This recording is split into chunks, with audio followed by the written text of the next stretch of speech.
Welcome to part two. The video ended up being a lot longer than I thought it would be than when I did my original intro. So this is part two, and we're gonna dive right in to more of your questions.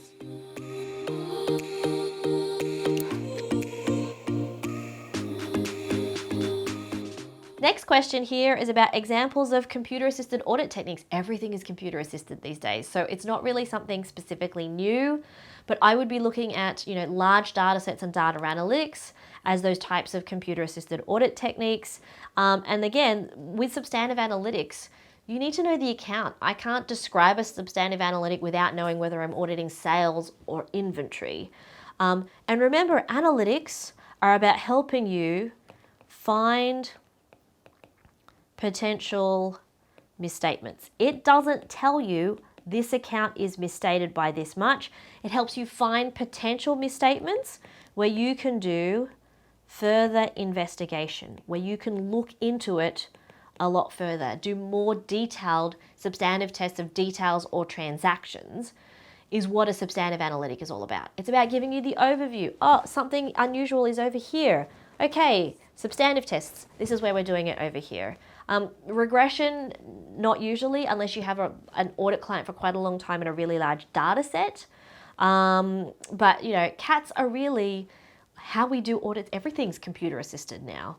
From our audit programs, which suggest what audit procedures we should do, to tracking, using Excel or using IDEA or using Alteryx even in some instances.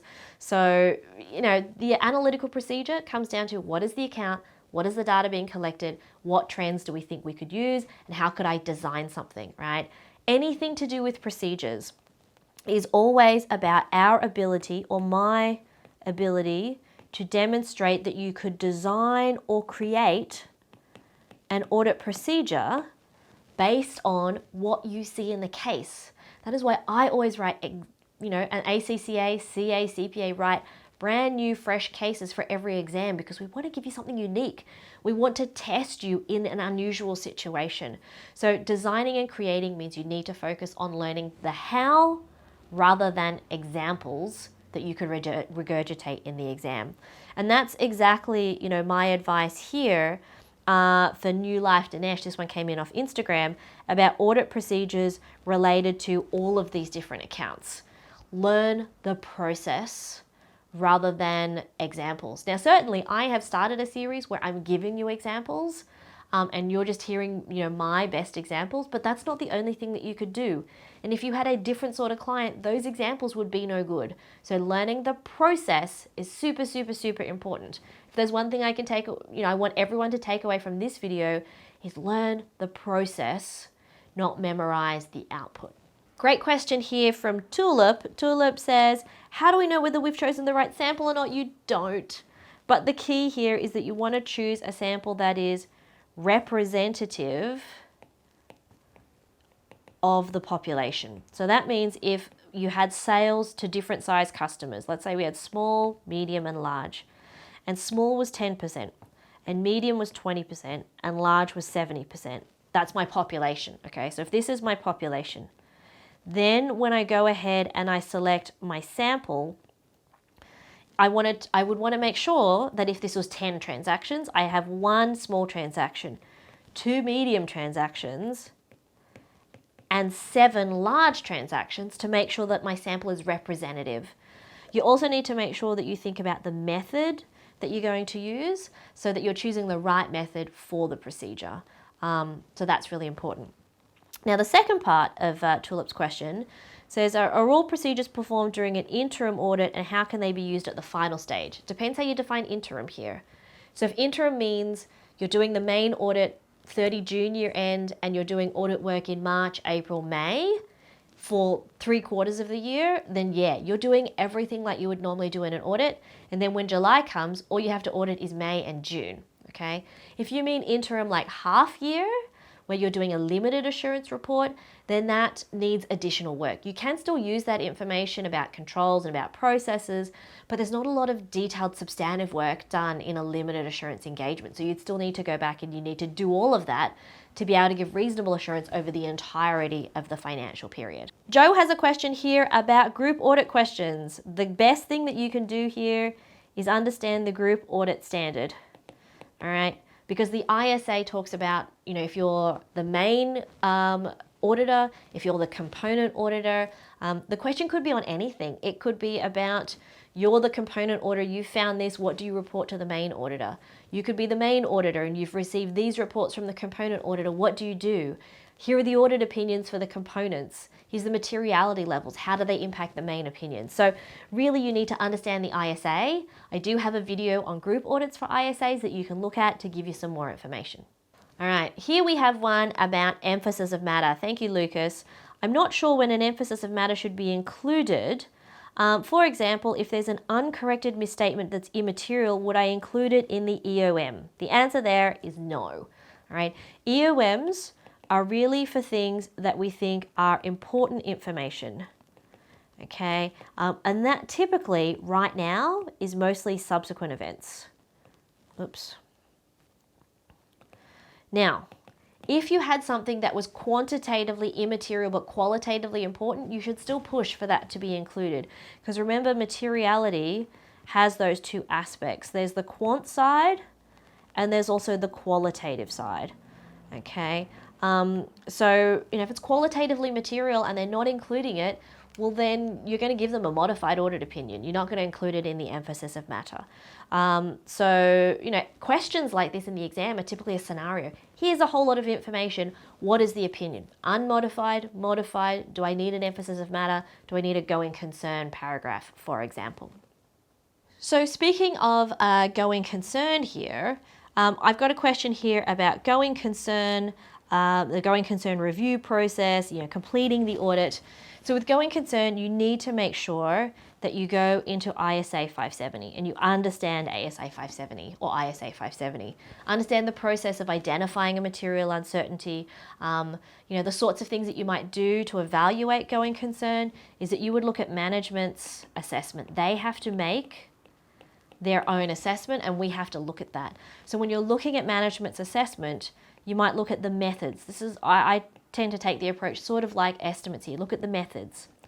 What assumptions have they made about going concern? If I was auditing an airline, I'd want to look at the assumptions about their going concern.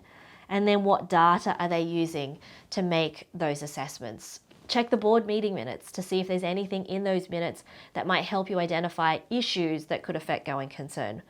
One of the things that we're seeing a lot in the profession, and the profession is talking to me about, is that they're auditing going concern a lot earlier. So rather than leave it to the end, let's look at going concern up front, because if the company is insolvent, there's no point in doing an audit. So do your going concern work up front, do that analysis, look at the financial statements, look at the ratios, look at the cash flow to see what's happening in that area. So going concern is really, really critical. In terms of auditing some specific areas, Linda also asked about corporate governance and directors' emoluments. Corporate governance is really going to help us when it comes to evaluating our control environment. Oops, I can't spell here. Let me try that again. Environment. Okay, because we have to make an assessment on control risk, and control environment forms one of that. So the corporate governance structure can sometimes help us understand the control environment, but we don't provide assurance on it. When it comes to directors' emoluments, and I'm going to put a description to directors' emoluments, I never know which side to point, wherever it is. Again, this is like any type of remuneration. You need to audit it. You need to make sure that you know what assertions apply, that you gather evidence on those assertions that are sufficient and appropriate. There was also a question about audit risks, which I've already covered, and audit procedures for non-current assets and inventory. I do have a video on property, plant and equipment that you can look at. But for inventory, again, it's know the process. Inventory, I'm thinking about transaction assertions because of cost of goods sold, and balance assertions because of the inventory on the balance sheet. So once you know the assertions, understand the process that's given to you in the case, and then decide. Because if it's inventory and it's local, I might want to inspect it. But if the inventory is far away, then I might not be able to inspect it and I need to think about another procedure. So customize it to what the question is talking about. That's really, really important. Now, another question that we have here from Kate says the best approach for tackling accounting treatment questions. And this is where you need to make sure that you have a really great understanding of your IFRS. So you're looking at, are they applying the correct treatment? Okay. Has it been disclosed properly? In note 1, which is usually the accounting policy note, and any additional disclosure notes that are required. And then is the amount correct as well? So in terms of changes for accounting treatments, you often have to have restated financials. So in terms of how much accounting detail you need to include in the answer will depend on the question and what they're asking you to do. So it's not necessarily, we're auditing. So this is not like Fin where they're saying, okay, there's a change in accounting treatment, prepare the before and after types of financial statements. It would be more, I would think, this is just my conjecture here, along the lines of the client has done this and they've changed to this particular treatment. You don't believe that treatment is appropriate, what do you do? Or is the client's change appropriate? If it is or if it isn't, what are the next steps for the auditor to do in that particular audit? Whew, that is a lot of questions. And, really the key is going to be understanding, not memorization. If you can understand deeply, if you know why you're making the choices, why the standard requires you to do something, that's going to be much better than trying to memorize a whole lot of stuff and then you get stuck. So what other resources do I have for you that are not in this video but you can go and look at? The first one is my audit study program. It's absolutely free. It's all of my videos laid out in a way that's going to help you study the audit process for the exam. The second set of videos I have is my Standards Explained series. Those are about almost every standard except ISA 800 and the standard on Auditors Experts. So it's almost all the standards in great detail. Understanding why the standards work the way they do, how they work is better than memorizing them. Know your ISAs, summarize the ISAs. Practice drawing your concept maps of how the entire audit process fits together. That's a really great process to help you recall and retrieve information out of your brain so that when you're in the exam, you see a term, your brain automatically knows, oh, that's linked to these other things. And you don't have to be thinking about it so hard. So the more that you practice retrieval, the smoother and easier your exam is going to be. The third thing I have for everybody is also my study hints and tips. Now, obviously, because we're not doing written exams, we're doing online exams, it's a little bit different. But in terms of answering the questions, answering cases, staying calm in the exams, there's some great content there to help you make sure that you don't get flustered, that you don't sit there going, oh my gosh, I'm having a complete freak out. You need to make sure that you know how to stay calm. I am not going to say good luck. Why am I not going to say good luck? Because I know you're putting in the work. You're doing the research, you're watching YouTube, you're going to do your retrieval practice, you're going to draw concept maps to help you understand, you're going to converse with friends, quiz each other, so that when the exam time comes next week, you are absolutely ready and you're absolutely going to ace it. So I'm not going to say good luck, but I'm going to say stay safe, stay well, get enough sleep, and I'll see you next time. Kick butt in that exam.